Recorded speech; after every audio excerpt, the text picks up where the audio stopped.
निरूपण आणि 15व्या अध्यायामध्ये वृक्ष संसार वृक्षाचा जो बोध दिला आणि हा बुद्धी जागी झाली अर्जुनाची ना प्रत्येक जीवाची त्या चिंतनानं मन जागृत होत आणि त्या स्वरूपाची अनुभूती होती. कशी होती, काय नाही, ज्ञानी कसा असतो, त्याचं आचरण काय असतं, त्याची स्थिती काय आहे ते आपल्याला आता ह्या 300 नंतर पाहायला मिळाले. ते पद कसं मिळतं, त्या पदावर बुद्धी कशी राहते, तिथे गेल्यावर पुनरावृत्ती कशी संपत्ती आणि जडाचा संबंध कसा अंतःकरण सोडून देतं, त्याला ज्ञान म्हणतात. ते पद म्हणजे तत्पदम तत्परिमारित, ज्यावर आपण होतो सकाळी काल आणि आज.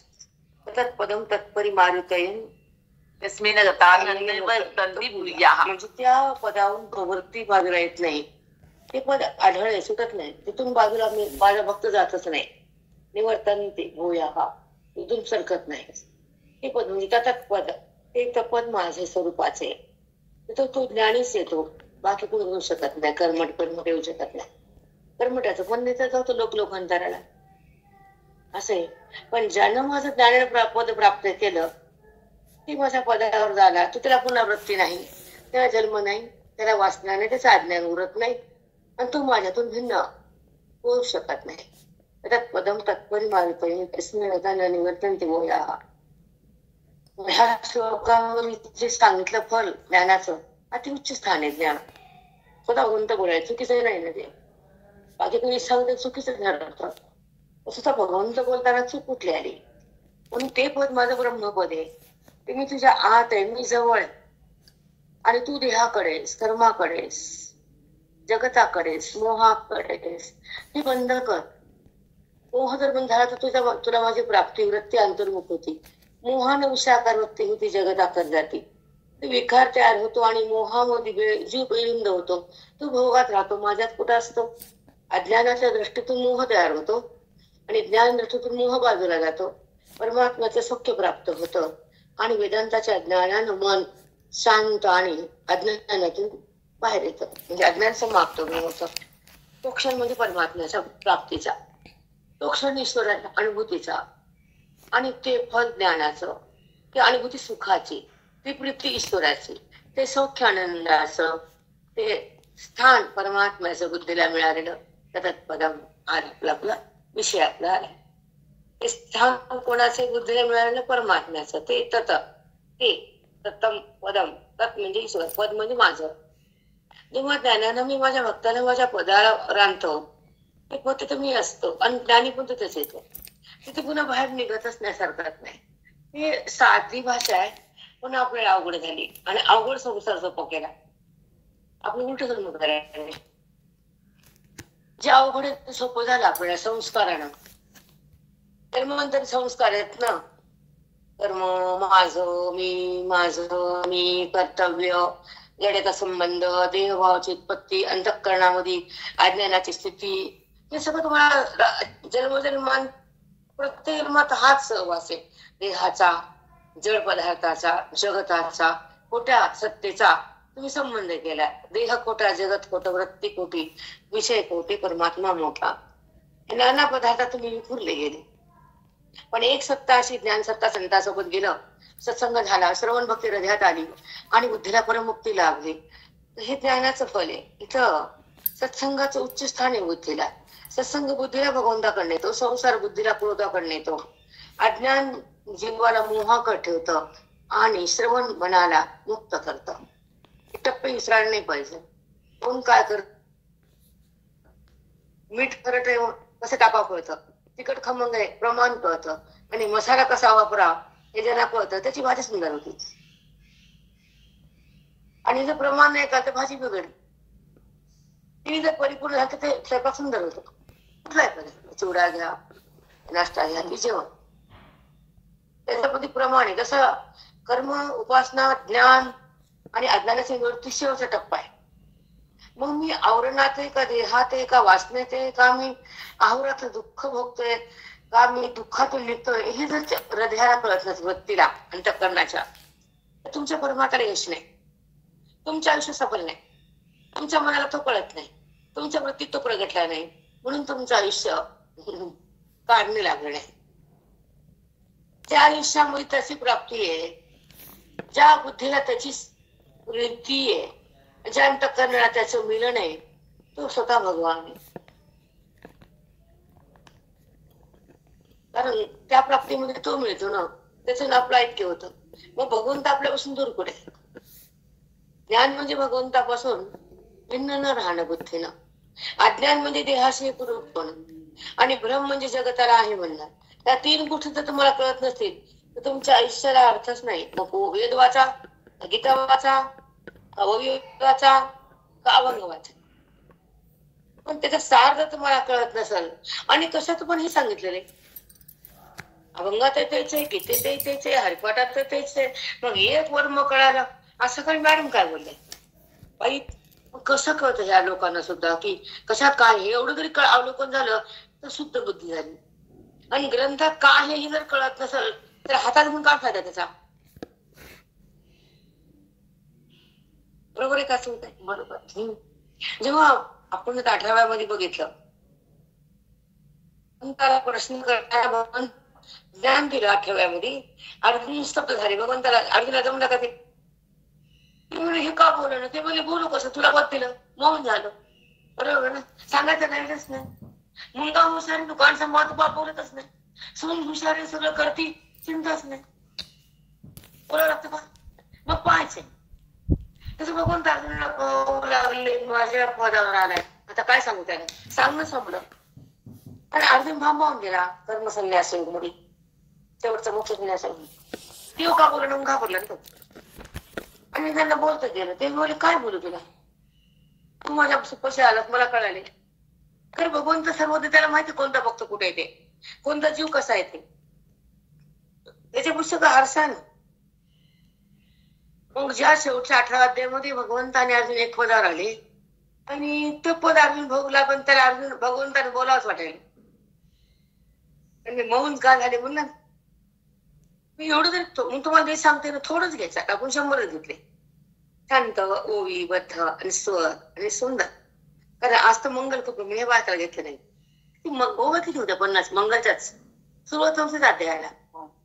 मग सगळं पूर्ण सारच होतं ते. मंगल मंगल म्हणजे शब्द मोठे मोठे होते. आणि मग पुढे सुरुवात होती वेदाची, सुरुवात येते मोक्षाची.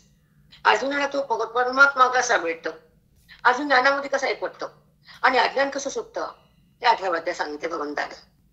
कर्माच्या संबंधात असलेलं मन भगवंतात कसं येतं, फळाचा त्याग होऊन विश्वरूप कसं बनतं, आणि कर्मत्याग आणि कर्मसन्यास, कर्मयोग आणि कर्मसन्यास या 18व्या अध्यायामध्ये फल निरूपण केले.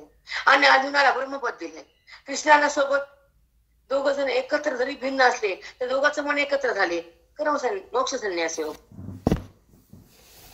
उपाधी निर्दोन असले तर ऐक्य येत होतं त्यांचं. कृष्णामध्ये अर्जुनात कृष्ण झाले होते, एकरूप झाले. 18व्या अध्यायात शिकवलं आपण कशात काय सांगितलं. थोडक्या तुम्हाला म्हणलं नाही, ह्या बायकाचा 7 दिवसात पारण करतात.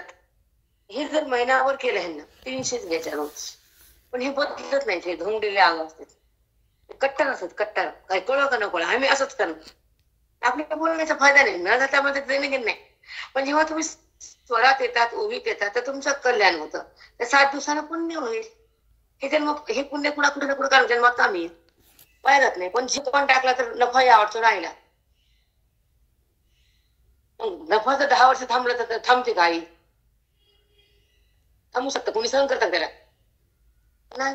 मग तसंच आहे, तात्काळ नफा म्हणजे ज्ञान आणि मेल्यावर नफा म्हणजे अज्ञान. ज्या कर्माचं पण मेल्यावर भेटतं पुन्हा जन्म घ्यावा लागतो, आणि जिथं हातात फळ मिळतं ते मोक्ष, त्याला जन्माचा अभाव होतो. जन्म आणि मृत्यूचं संपूर्ण म्हणजे ज्ञान आहे, आणि जन्मामाग जन्म येणं म्हणजे कर्माचं भान, या ज्ञानाची घाण आहे. मग समजायला पाहिजे ना की आपण कशात आहे, आपण काय करायला हवं. आता 7 दिवसात वाचतो तर 1 महिना वाचा ना. 12 म्हणून 1 महिना देऊ शकत का तुम्ही डांबरट? तुम्ही 7 दिवस करता काही चातुर्मास मध्ये नाचतात ना. आम्ही आता दरवर्षी पुरतो नाचतो सांगते ना लोकांना. मग 1 महिना करा ना बापा. काय बिघडलं का? तुम्ही 12 महिन्यातून 1 महिना 1 घंटा देवाला देऊ शकत नाही. तुमचं तुमचं आयुष्य असं पाण्यात चालतं ना. ओवीला जेव्हा मन दिलं जातं, मन ओवीकडे येतं, अज्ञान समाप्त होतं. भगवंताची जाणीव सुरू होती, ओवी हृदयात येते, परमेश्वराची प्रीती जुळती आणि अनुभवाची स्थिती उत्पन्न होती आणि देवभावाची स्थिती नष्ट होती. त्याला म्हणा ज्ञानाची स्थिती. त्याला असं भर पाळायला होतात ते. तसं ओवी काय बोलली कसं कळ. मग आता मला मिळत असं बोलतो 150 येणार, 100 रुपये 150 200 असं नाही काय. 18 वाजे पूर्ण घ्यायचा. कळस आहे ना, श्रावण महिन्यामध्ये कळस अध्याचा शेवट. ती पण खूप छान सुंदर करतात. आपण रोज चिंतन आहे, आपल्याला त्याची गरज नाही. आमचं रोज चिंतन आहे. माऊली रोज आहे ना आमच्या सोबत. एका एका शब्दाचं निरसन करणारा हृदय आहे आमचं. एका ओवीचं फल भोगते. एक एक ओवी आपण निवडतो ना. एका एका ओवीच्या अंतरात मन चाललंय ना. याच्यापेक्षा कोणतं पारायण मोठे. हे कळणाऱ्याला कळतं, मूर्खाला काय कळते. माऊलीच्या एका एका शब्दाच्या भावार्थामध्ये अंतःकरण आविर्भूत व्हायले चाललंय.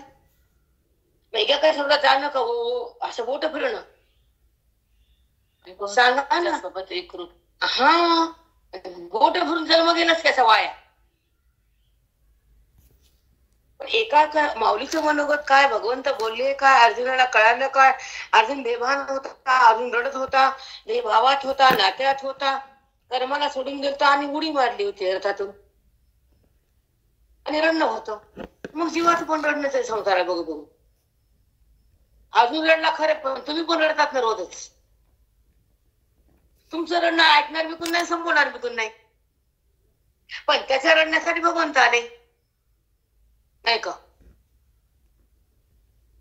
गीता दिली आणि अर्जुनाला त्यांना कर्मामध्ये टाकून अधर्माचा नाश करून अर्जुनाला सहकार्य केलं, निमित्त केलं. संवाद भगवंताला करायचा होता, साक्षात करता येत नाही म्हणून युद्ध सुरू झालं. अर्जुनाच्या सोबत तेच होते ना, निमित्त मात्र. मग तो का त्यावेळेस सांगताच युद्धाच्या वेळेस त्यांना भगवंत सर्वच नाही. त्याला कसं होणार का होणार आधीच माहित असतं. रामा आधी घडले रामायण, आधी रामायण घडलं मग रामाने. वाल्मिकी ऋषीने घेऊन ठेवतो ना, तसं आचरण रामाने केलं. तसं कृष्णानं जे महाभारत होणार होतं त्याला माहित होतं. कारण ह्या अधर्मी लोकांसाठी ना, जे पृथ्वीवर पाप करतात ह्यांचा अर्जुनाचा भगवंतानं छळ बघितला. द्रौपदीचं वस्त्र काढणे सहन झालं नाही आणि लाक्षागृहाला जा त्याला सहन झालं नाही. महाभारत होणार हे कम्प्लीट कृत्य होतं. म्हणजे छळाचं फल काय हे समजून घेण्यासाठी ज्ञानेश्वरी आहे. महाभारत वगैरे त्यांना छळ दिला, ते समाप्त झाले. मग हे संसारातून घ्या ना तुम्ही, कपोट भरून जमते. ज्या अर्जुनाला लाक्षागृहामध्ये तुम्ही पेटून द्यायचा प्रयत्न केला कौरवानं, मग त्याचा फते तर वेळच नाही, वाचवलं त्यांना. मग धर्माला रक्षण आहे आणि अधर्माचा नाश आहे एवढं तरी. जे धर्माच्या वाटेवर आहे त्याला भगवान सांभाळतो आणि जे अधर्मात आहे त्याला नाश करतो. अधर्म म्हणजे अज्ञान, तेव्हा प्रेम खोट्याचं जगत वागणं.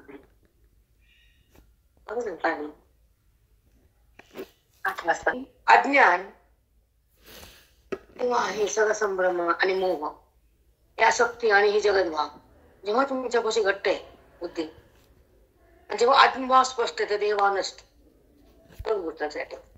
जिथे ज्ञानानं आत्मभाव स्पष्ट होतो, वृत्ती भगवंतात विलीन होती आणि जगताची स्थिती समाप्त होती आणि तो आहे अशा अनुभूती येते, तो ज्ञानमय अवस्थेत असतो. वाचून पाठ करून अवस्था नाही, अवलोकन करावं लागतं, अध्ययन करावं लागतं, चिंतन करावं लागतं, श्रवण करावं लागतं आणि त्या स्वरूपाचं ध्यान धरून त्याच्यामध्ये रमावं लागतं आणि त्याला एकरूप व्हावं लागतं. चेष्टा आहे का? ते वाचून फिर सोपं आहे त्यांचं, पण त्याच्यातलं फल एक मुक्ती आहे. त्याचं कळणं हृदयाची भक्ती आहे आणि त्याची ऐकता ही त्याची प्राप्ती आहे. त्या स्वरूपामध्ये बुद्धी एक झाली की नाही कोणी बघायचं शेजाऱ्यानं का? तुमची एकता बुद्धीशी, देहाशी का, जगताशी का, विषयाशी का, नात्याशी का, स्वरूपाशी, हे तुम्ही बघितलं पाहिजे ना. कामी आपलं आपलं मग तुमचा जर अहंकार जात नाही, तुमचा क्रूरपणा जात नाही, तुमचा भेद जात नाही, तुम्ही गुणातून बाहेर येत नाहीत, तुम्हाला ओळीचा भावार्थ कळत नाही, बोधात तुम्हाला टिकता येत नाही, अज्ञान तुम्हाला सोडता येत नाही, तर जन्म तुमचा सार्थ नाही, व्यर्थ आला आणि व्यर्थ गेलात. ना भक्ती नीट नाही, ना संसार नीट नाही, ज्ञान नीट नाही, ना अज्ञान करता येत नाही, देहभाव टाकता येत नाही, ना आत्मभाव येत नाही, इंद्रियाचा विकार संपत नाही, ना निर्विकार प्राप्त होत नाही, जगताची स्थिती टाकता येत नाही आणि अंतर्भूत होता येत नाही, भगवंताजवळ जाता येत नाही, भगवंत होता येत नाही. मग काय केलं? बोट फिरवले. केलं काय आपण? निदांत तिखळ वैराग्य आणि विवेकाची उत्पत्ती, परमेश्वराची प्रतीती आणि जगताची निवृत्ती, हे ना म्हणतात ज्ञानाची स्थिती. म्हणजे वाचन कळणं डुलणं नाही, अनुभूती. तिची मला दत्त बोलायली ते अनुभूती बोलायली. होई काही तो प्रमाणे का हे अनुभूतीमुळे जाणार जीवाचं जे सौख्य प्राप्त होते या आयुष्यामध्ये, ज्याला आनंदात रमता येतो तो ज्ञानी, जे दुःखात राहतो तो अज्ञानी, देहाला माझं म्हणतो तो पापी आणि देहाला सोडतो तो अधिकारी, तेडाला माझं का म्हणतो तो तुझं नाहीच त्यानं दिले त्याचं म्हण ना. कोणी म्हणतं का त्याचे म्हणून माझंच म्हणतो ना आपण. मग इथं भेद तयार झाले तर अज्ञान सिद्ध झालं. आणि तुमच्या वाचण्याचं तुमच्या जाणण्याचा काय फरक आहे? परमात्म्यामध्ये जर परिवर्तन नाही, देहभावातून बाहेर एकच येत नाही, आत्मज्ञान हृदयात रंगतच नाही, मी कोण हे अनुभवताच येत नाही, तर जगण्यात काय मतलब आहे तुमच्या आमच्या? आम्ही असं कुठून बस. आत्मानुभूती जर चाकली तर देहभूती संपली, आणि देहभूती जर वाढली तर अज्ञान जडलं, क्रोध वाढला. क्रोध काय येतो? शांतता का नाही वाटली? का तुम्ही स्तब्ध होत नाहीत? का निरसाळ नाही? इथं बघण्याचे प्रकार आहेत ना. कारण गुण जेव्हा संपतो तो माणूस शांत होतच. गुणातीतता म्हणजे भगवंताची स्थिती आहे. गुणाला सोडलं की भगवंत आहे, आणि गुणात आला की जगत आहे. तो गलत आहे. भगवंत जगत जेव्हा गुणाचा व्यवहार आहे तर तो तुम्हाला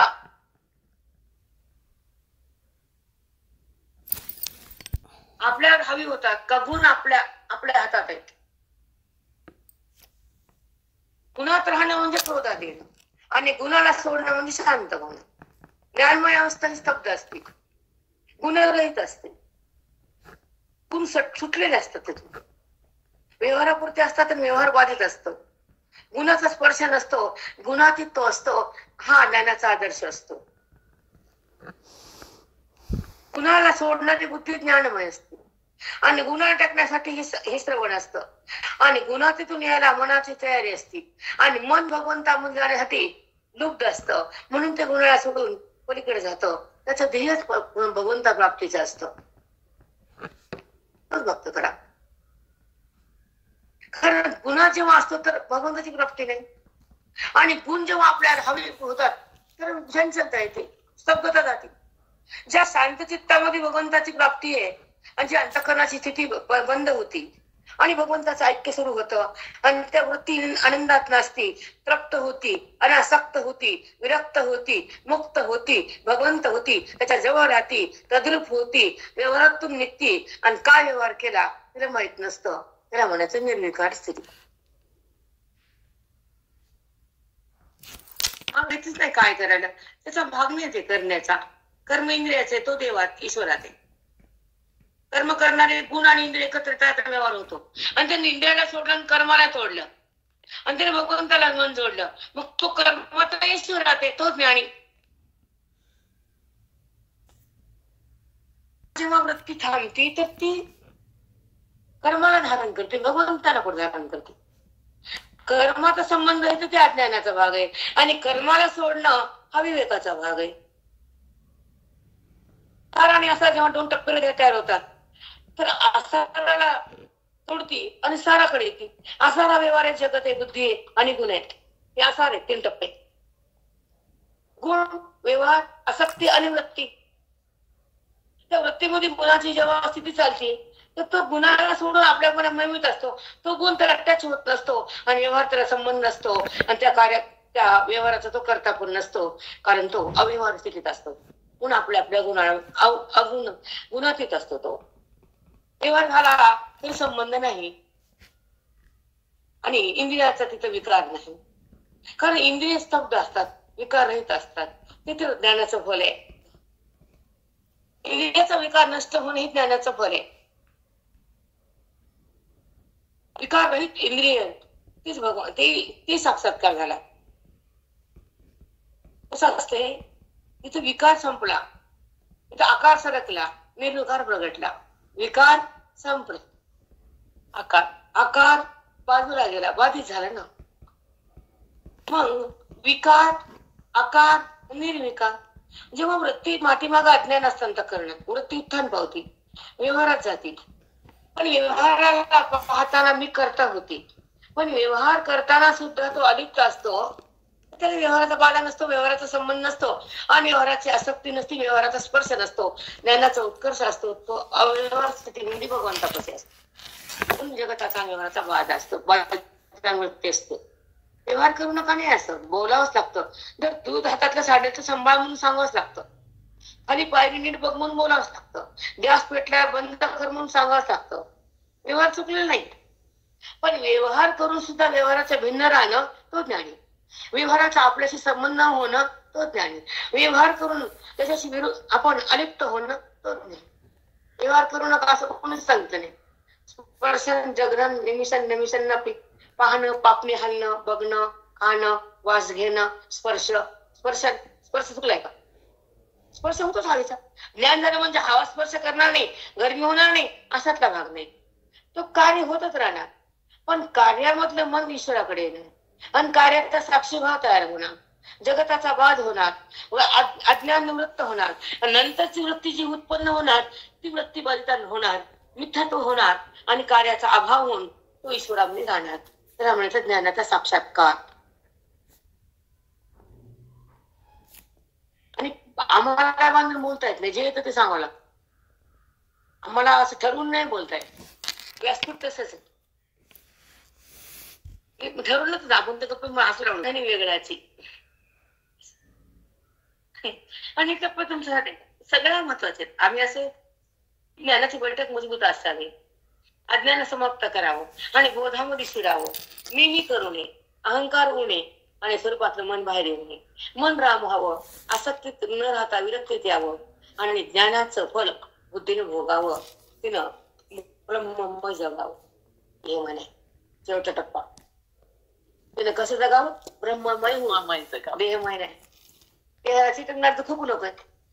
तिला मग साठी नीट पडला काय आत्मानुभूती. त्या परमेश्वराची संगती असताना व्यवहाराचा असर होत नाही, भेद राहत नाही, अनाभेद जात नाही, तो ज्ञान. आणि या टप्प्यामध्ये आपण यायचं म्हणून सांगावं लागतं. वाचून हे कळत नाही, वाचल्यानंतर कळत. कारण तो ईश्वर देतो ना, बाबा असं कर, आई सांगते असं कर, बाबा सांगते असं कर, दोघंच ऐकतो पण कल्याण होतं. तसं संताचं ऐकलं मोक्ष होतो. मोक्ष अगदी आपण ऐकायची सवय लावली तर होतो. तर ऐकायला असं पकडता आलं नाही बोध, ज्ञान काय सिद्धांत आहे. जेव्हा बोधातलं मन परिपूर्ण ईश्वराकडे जातं आणि देहातलं मन वासनेकडे जातं. आणि आवाजच येत नाही हो, आवाज येत नाही. वेदामध्ये वृत्ती गुणात आहे, देहात आहे, संशयात आहे, दुःखात आहे, जगात आहे, भ्रमात आहे, इंद्रियात आहे, क्रोधात आहे आणि ती आपल्या भगवंतापासून दूर आहे. शेवटचा टप्पा हा. मग ही भेद टाकण्यासाठी ज्ञान, जीवाला ज्ञान आहे. एका जन्माचा ज्ञान नाहीये, लाखो कोटी जन्माचं बुद्धीमध्ये अज्ञान. अनादिकालचा भ्रम आहे तो, ते हमी. जीव जन्माला येतो आणि मृत्यू पावतो. मृत्यूमध्ये तो त्याला मरण नाही. त्या सांगतात उदाहरणपणा देहाला मरण. हा जीवन आहे, कोण मरते हेच कळत नाही, हे समजत नाही आपल्याला. हा जो प्राण आहे तो जीव आहे. ह्या पुढीतून त्या पुढे जातो, त्या पुढीतून त्या पुढे जातो. का जातो? कर्माचा साठा असतो. कर्म का उत्पन्न होतं?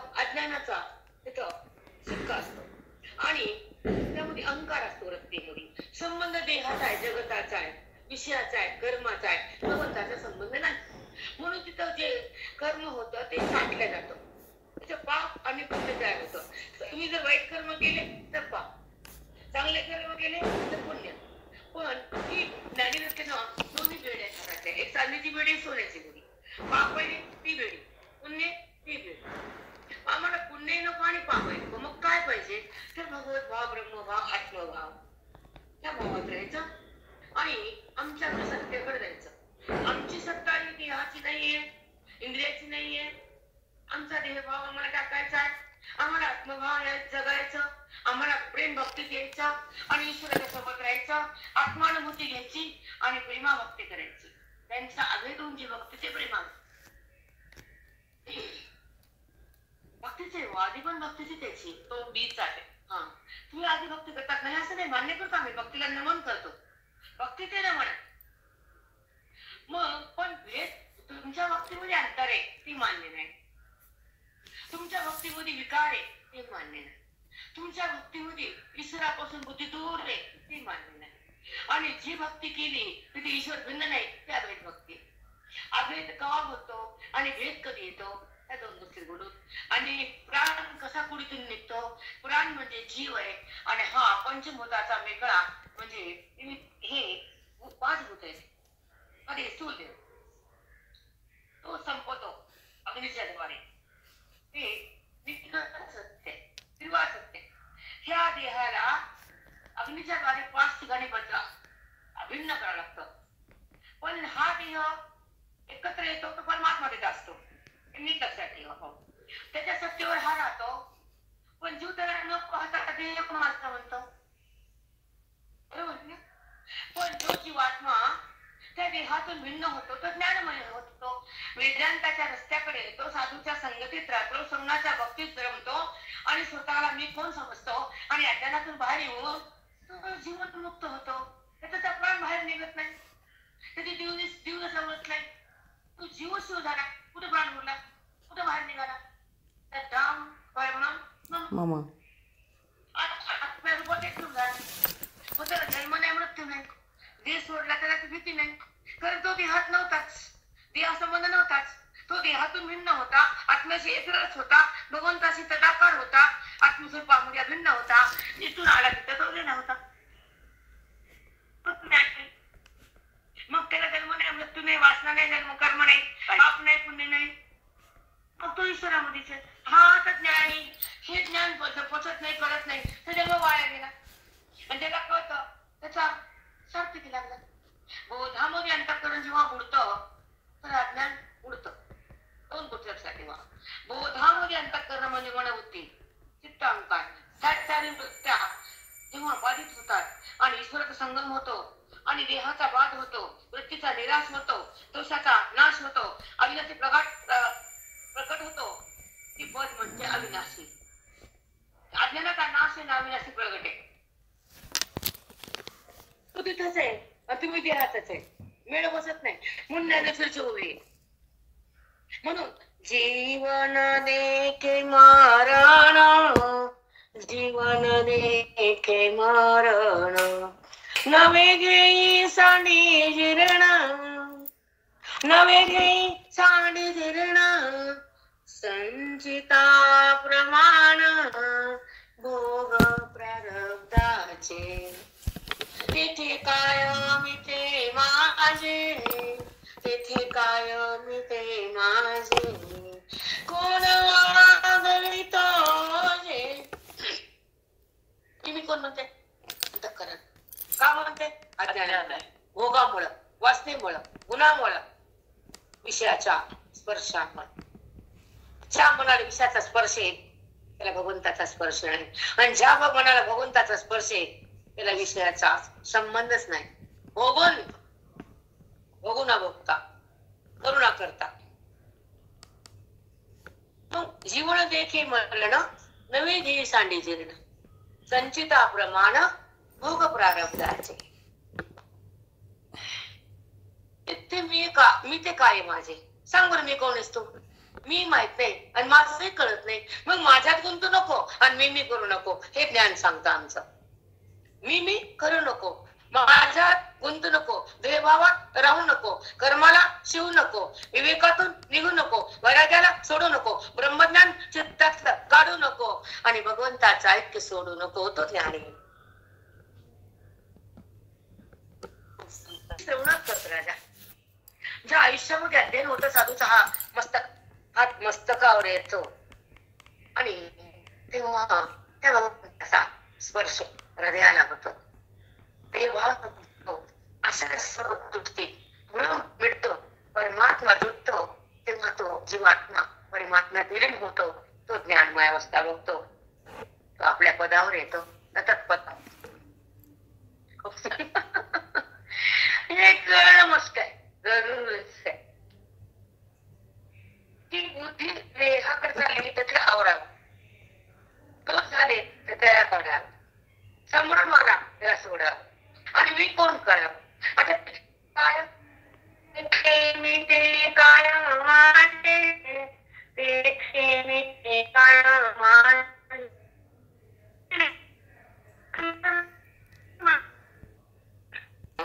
ह्या वृत्तीच्या दोन भूमिका आहेत, म्हणजे अवस्था.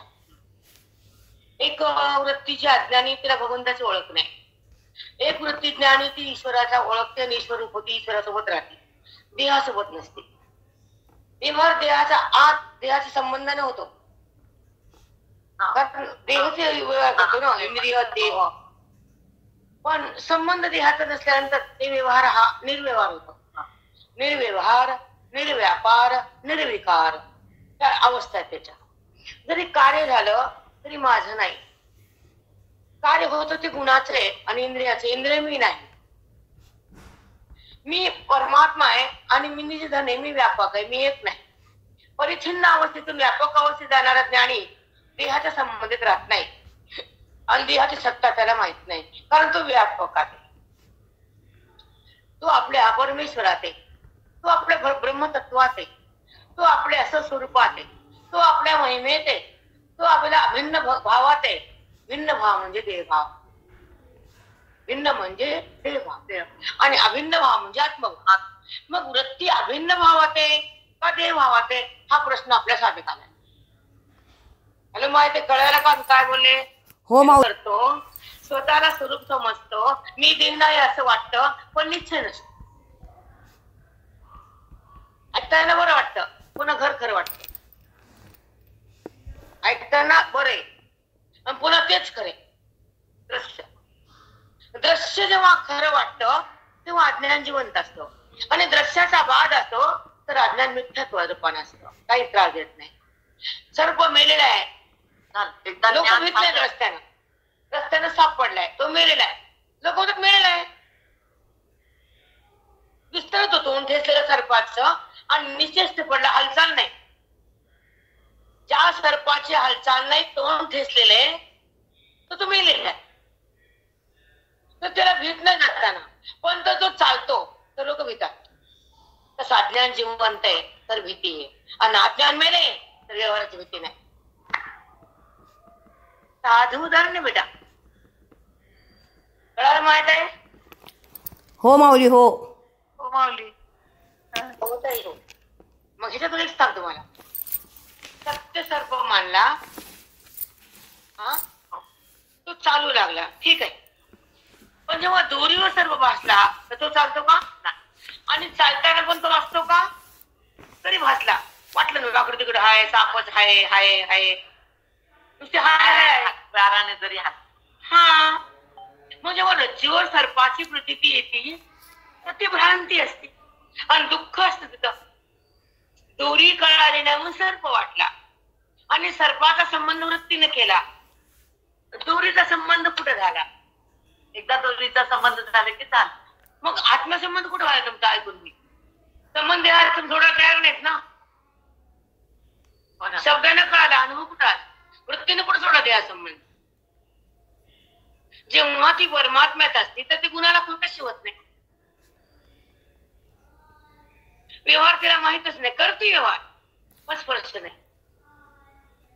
व्यवहाराचा स्पर्श नाही आणि त्या बुद्धीला कर्माचा आहे अनुभूती नाही, कारण ती भगवंतात आहे. कर्माचा करता नाही, ती कर्माची जाणता आहे. ती कर्माला पाहिजे.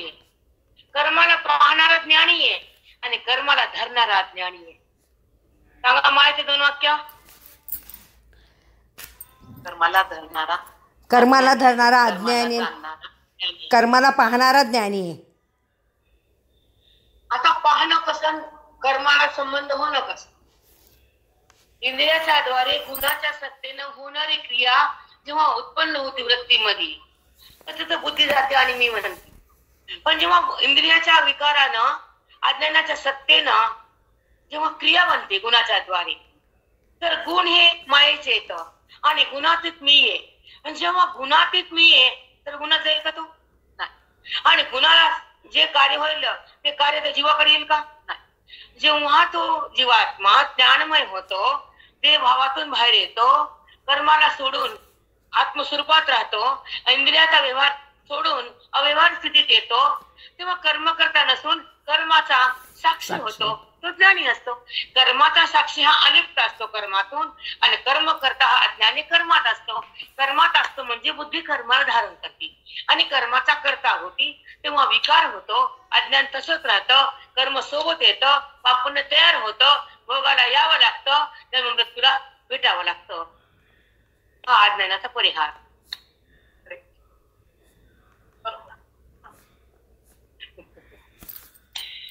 किती साचा अभाव. जगता वृत्ती म्हणजे काय? अज्ञानाची प्रवृत्ती. जेव्हा वृत्ती जाते आणि येते तर वृत्ती का जाते, कुठून जाते, कशी जाते, केव्हा जाते हे जर कळत नसेल तर ज्ञान नाही. हे सांगते तुम्हाला, तुमचं उत्तर देते. आता तुमचं बोलणं अर्धवट आहे, पूर्ण नाही. वृत्ती जेव्हा जाते कर्माकडे तर वृत्ती जाताना ती निरीच्छा असते, निर्विकार असते, निरामय असते आणि भगवंतात असते. मग ती करता नसती, पाहता असते. पाहणारा हा कर्मात नसतो, भगवंतात असतो. आणि कर्म करता हा कर्म सोबत असतो, कारण अहंकार असतो, कर्माच्या आत बुद्धी असती, म्हणून अज्ञान जीवत असतं. आणि कर्माला सोडणारी वृत्ती भगवंतात असती, विरक्त असती, अलिप्त असती, भेदरहित असती, ईश्वराची अभिन्न असती आणि कर्माला सोडून देती, कर्माला पाहती आणि साक्षी होती, गुणातीत राहती, आपल्याला ईश्वरामध्ये अभिन्न होती आणि त्या कर्मातून भिन्न होती. ईश्वराशी अभिन्न, कर्मातून भिन्न, तो ज्ञानी. चला सांगा विषय. विकार असते, पाहणारी असते, कारण ती कर्मात नसते. पण जी वृत्ती कर्मात असते ती करणारी होते.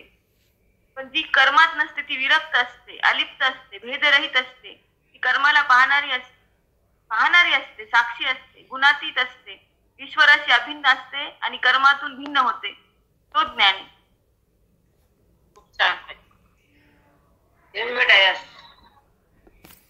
कर्माची आशा तुटत नाही, कर्माचं फळ तुम्हाला टाकता येत नाही तर काय ज्ञान?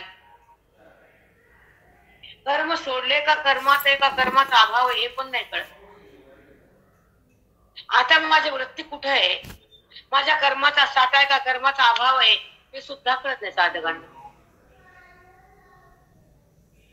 कोणतं बोट पूर्ण म्हणतो आम्ही, बोट अवघड नाहीये. काही स्थिती तुम्ही प्रगट केली नाही, काहीच नाही, शून्य. त्या हृदयामध्ये बोध आहे, त्या हृदयामध्ये वेद आहे, त्या हृदयामध्ये ईश्वर आहे, तिथं मन कुठे आहे? कुठे मन आहे? कारण ज्या कर्माकडे मन तुमचं धावत गेले त्याला तुम्हाला बंधन कुठं करत? कर्माला जाणार मन कुठं तुम्हाला आवडतात? तुम्ही सुसाट कर्माकडे जाताना मी केलं म्हणताना, मी पाहिलं, मी केलं, माझ्या मुळं झालं, मुळावर मी संपूर्ण म्हणजे ज्ञान आहे, मी वाढणं म्हणजे अज्ञान आहे आणि मी तोडणं म्हणजे सज्ञान. ज्ञाना सोबत येतो. मीला तोडा.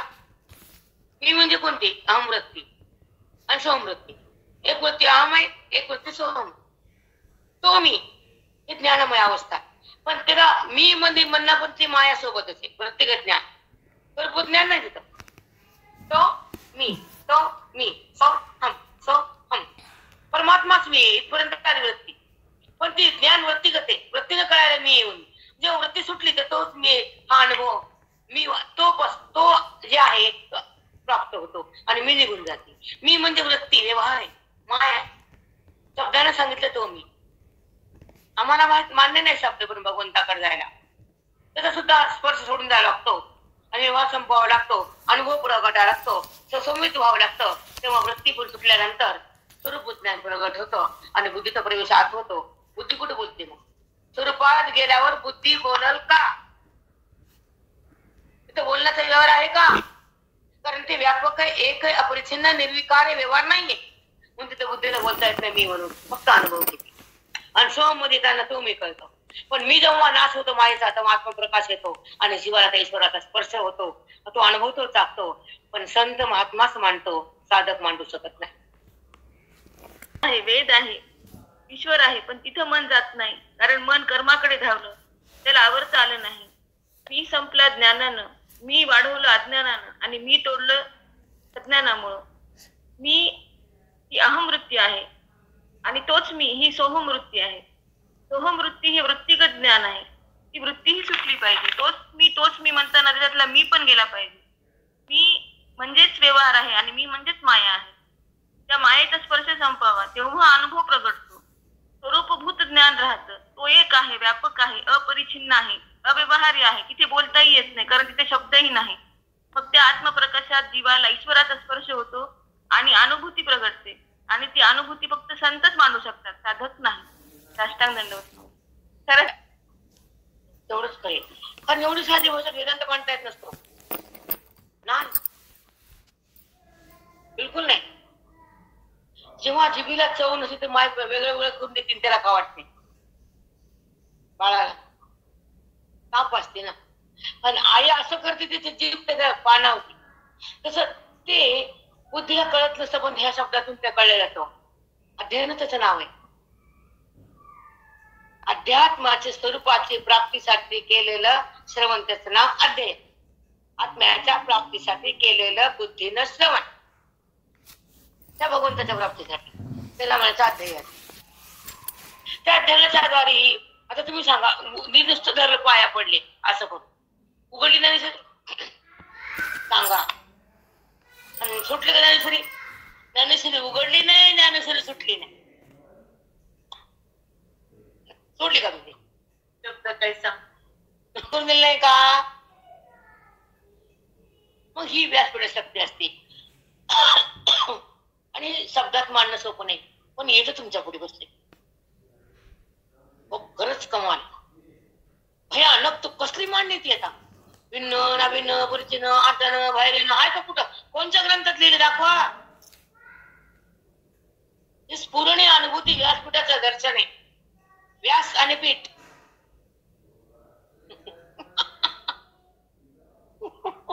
सतत राहते.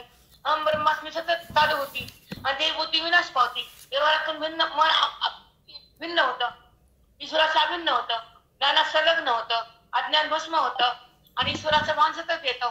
जगताचं भान निघून जातं, वृत्तीचं अज्ञान धुतलं जातं, वृत्ती सोहमध्ये येते आणि झालेला व्यवहार बाधित होतो आणि अव्यवहार प्रकट होतो. म्हणून तो जीव परमात्मा होतो आणि जगाला पण तो ज्ञान देतो. सहज बोलणे हितोपदेश सायासा करून जगू. पण महिषी बोला त्या म्हणतात तू साधं परमात्मा दर्शन आहे, साक्षात अभिन्न भाव आहे. साधी भाषा नाही. रूप करू करू बोल बघून सांगायचं तुम्हाला, आम्हाला आमचा फायदा तुमचा फायदा, त्याच्यामध्ये त्रास नाही. आता तुम्हाला एक सांगायचं राहिले, एक ओवी घेते नंतर.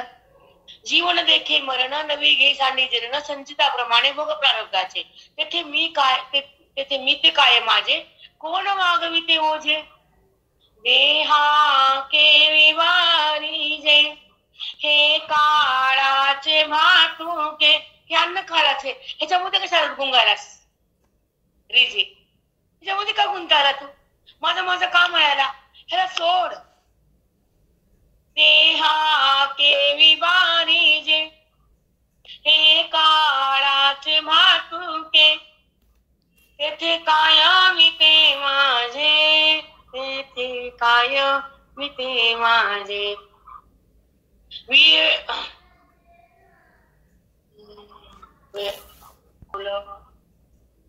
ते वेला इच्छा वाढविते वेल, खुंटा मात करा बोल. कुंठित करा तर तुमचा बोल करा. कुंटावात खरा बोल तुका म्हणे मोल धाकले तो पावेल. हे ज्ञानाचं मोल ज्याला धाक दिला बुद्धीला तोच मला प्राप्त होईल, नाहीतर नाही. तुका म्हणे मोल धाकले ते पावेल तेथे कायमी ते माझे, तेथे कायमी ते माझे. कोण वागवितो मोजे, कोण वागवितो मोजे. देहा केवी वारीजे हे काळाचे भातुके. हे काळाचा अन्य, हे काळ ह्याला ग्रासन करणार आहे, त्याला माझं म्हणणं कुठू. हा बोध वेदाचा, हे ज्ञान आहे ईश्वराचं, हा संबंध आहे परमात्म्याचा, ही ओळख आहे तत्वाची, ही मिठी आहे बोधाची, ही अनुभूती आनंदाची, ही प्राप्ती पांडुरंगाची. हा संघ आहे त्या परमात्म्याचा, म्हणून सत्संग याला म्हणतात. जिथे हे कळतं त्याला सत्संग आहे, बाकीचं नाही. बाकीचं पुण्य मार्ग आहे, इथून पुण्य उत्पन्न होतं, ते प्रवचन वगैरे. पण पाठ आणि प्रवचन एक करू नका कधी. असं एका ढवळाढवळी करू नका. तुम्हाला माहित नाही तर गपचे बसा, तोंड उचकू नका कुठे. पाठ पाठच आहे आणि प्रवचन प्रवचनच आहे, कथा कथाच आहे, कीर्तन कीर्तनच आहे. प्रत्येकाचा भाग वेगळा, प्रत्येकाचं पुण्य वेगळे, पण पाठातलं दर्शन वेगळे. कीर्तनाचं अंग कीर्तनाचं अंग होय अंग हरिरूप अंग म्हणताय. बुद्धी नाही, संग होतं मन ईश्वरात, पण संग होत नाही ईश्वरात. कीर्तनाचं अंग खूप शुद्ध आहे, नामाचा ह्याचाच एकदम आविष्कार असतो. होय अंग हरिरूप. पण त्याच्यामध्ये एकता आहे का, त्या नामाची गोडी आहे, भक्तीची जोड आहे, आनंद प्रगट होतो, पण आनंद टिकत नाही. कीर्तन संपलं की आनंद गेला. पण ज्ञानात तसं नाही, ज्ञानातला आनंद संपतच नाही, प्रतिदेहात उरतच नाही, भेद तिथं प्रगटच नाही, आणि बुद्धी बुद्धी भ्रम होतच नाही. म्हणून पाठ हे पाठच आहे, आणि बाकीच्या क्रिया त्याला पुरत. बाकीच्या क्रिया तिथपर्यंत नेण्याला. अंतिम टप्पा पाठ आत्मचिंतन, ब्रह्मदर्शन, जीवनाचं सार्थक ते दर्शन आहे ईश्वराचं. आत्मदर्शन म्हणतात. साकार दर्शन नाही तिथं, आकाराला वृत्ती जात नाही. वृत्ती आकाराला टाकून निराकार होती, तत्वामध्ये येते, स्वरूपमय होती, अभिन्न भावात जाती, आणि त्या अधिष्ठान सत्तेमध्ये येते, जगताचा बात करती, आणि जगताला सारून पुढे जाती. त्याला म्हणायचं अधिष्ठान चैतन्य. उद्या सांगतो तुम्हाला अधिष्ठान अधिष्ठान. उद्या टाइम संपला, पावणे 8. श्री गुरु ज्ञानदेव तुकाराम पंढरीनाथ भगवान की जय. माऊली ज्ञानेश्वर महाराज की जय. सद्गुरुनाथ महाराज की जय. तर फळ असते ते डबल टिबल पाहणं. एक शक्ती आहे परमात्म्याची प्राप्ती. म्हणून सोडायचं नाही, ओवी नाही, विचारसागर सोडायचे नाही, मिळेल तेवढं घ्यायचं. तर मग ह्या लोकांना खूप सोपं झाले. घरी बसून दार पण नाही, चप्पल नाही घालायचं. जाताना आपण कुठं ऐकायला गेलो तर दार लावतो, कुलूप लावतो, कुणीतरी आहे का बघतो, कुणी येणार आहे का बघतो. काहीच नाही, सगळी सोय घरच्या घरी, देव तुमच्या दारी. हो काय आवड नाही बोट फिरवल्याने आम्हाला एवढं भेटलंय नाही.